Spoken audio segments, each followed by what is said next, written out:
I remember the exact sound, the hollow echo of an empty garage. For 10 years, that space had been sacred, the only piece of my father that still smelled like him: oil, steel, and patience. He'd built that 1969 Mustang with his own hands, and when he passed, he left it to me with one sentence: "Keep it running, and it'll keep you alive." I did.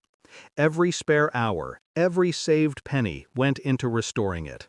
Not for show, but for memory. My wife, Claire, called it a metal coffin, said I was obsessed. Maybe I was.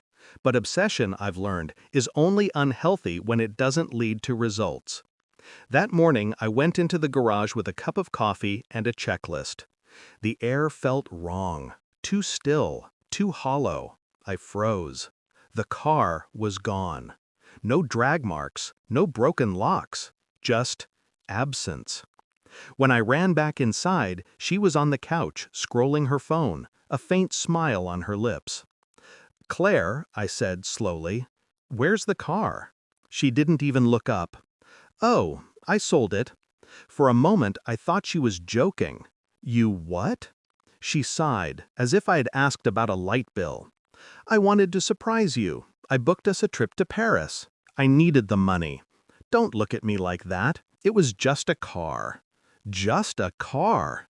10 years. My father's legacy. My sanity? Just a car. She rolled her eyes. "Get over it." The silence that followed wasn't anger. It was calculation. She'd sold something priceless without asking, and smiled doing it. I said nothing, just turned away. Because rage makes noise. Revenge does not. That night, while she slept, I sat in the garage staring at the empty space. My father's words echoed again: "Keep it running, and it'll keep you alive." It wasn't about the engine, it was about control. He'd built the car as a test, and now I understood what he meant. 2 days later, the phone rang. Unknown number. "Mr. Harris, this is Daniel from Redline Classics. The '69 Mustang that came through? I'm calling about something unusual." My heart stopped. He continued, "There was a note inside, folded under the driver's seat, addressed to you. You need to come now." The drive to the dealership was a blur. When I arrived, the car was there, gleaming, perfectly restored. They hadn't finalized the paperwork yet. Claire had listed it under her name, but I had the restoration receipts, all in mine. Legal ownership was complicated, but the note changed everything. It was my father's handwriting, trembling but unmistakable. If you're reading this, it means someone tried to take what's yours. I left something inside the car only you would know how to find. Protect it. Trust no one who calls it just a car. I lifted the back seat. There it was, a small metal box, sealed and labeled with a bank insignia. Inside, documents, property deeds, bonds, enough money to buy the dealership twice over. Claire hadn't just sold a car, she'd sold my inheritance. I called my lawyer that evening, quietly, precisely. By the next morning, I had filed for separation, citing fraudulent sale of inherited property. The dealer backed me up. Ownership reverted to me. The proceeds from her illegal sale were frozen. But I didn't stop there. I transferred the box's contents to a new account, one she'd never know about. Then I hired a private investigator. Not for legal reasons, for curiosity. He found what I suspected. The Paris trip wasn't for two. It was booked for her and Evan, my coworker, the man who'd helped me find a rare carburetor last year. How poetic. I waited until their departure day. She was dressed to kill, red dress, heels, suitcase in hand. I greeted her with calm.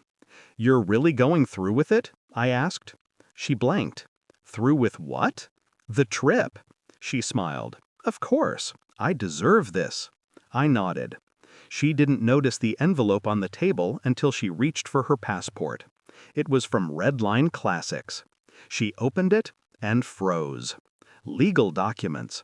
My name on every ownership line. Her signature voided. Bank accounts drained. Into mine. Her credit maxed. Her trip canceled. And at the bottom, one small photo. Her and Evan caught on security footage from the airport check-in 2 weeks prior. She looked at me, color draining. "What did you do?" I took a slow sip of coffee. What I always do. Fix what's broken. By evening, she was gone. No note, no suitcase, just silence. The next day, I went back to the garage. The car sat there, gleaming in the sunlight, as if nothing had happened. I turned the key. The engine purred, steady, strong, alive. Inside the glove compartment, my father's note waited. One last line I hadn't noticed before. Some things run better once the rust is gone. I smiled. He wasn't talking about metal.